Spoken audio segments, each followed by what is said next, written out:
Dark Triad Publishing presents Rhythm of the Knife, a Meredeth Connelly mind-hunt thriller. Written by E.H. Vick. Performed by Kristin Price.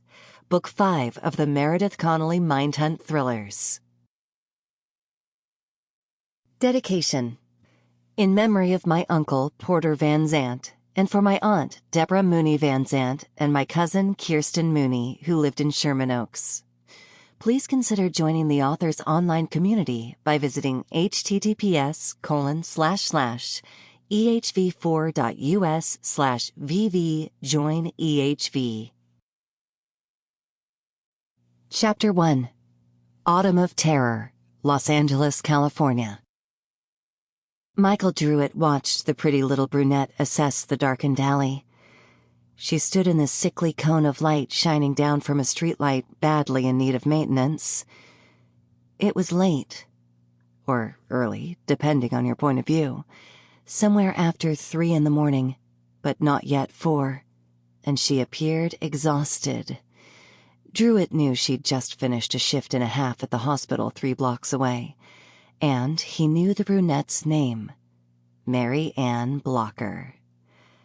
She glanced at the empty street behind her, then turned her attention to the street in front of her, before shifting her gaze back to the dark alley.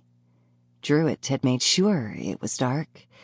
A silenced pistol had taken care of the lights hung by both the city and the property owners, and shattered glass lay about like so much confetti.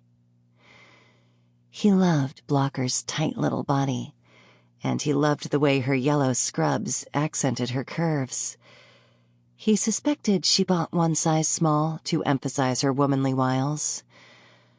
She's a slut, he thought.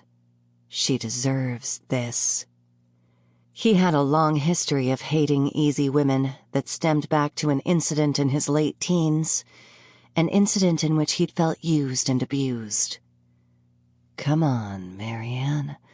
There's no one hiding in this alley. Except me, that is. She turned to face the alley and drew a deep breath, steeling herself to take her accustomed shortcut to the parking garage 2 blocks over. It was clear she didn't like the darkness, but he'd also taken measures to ensure the street was dark as well. He'd left the streetlight under which she stood and several others chosen at random. She'd think it was a problem with the power grid. At least, that's what he hoped.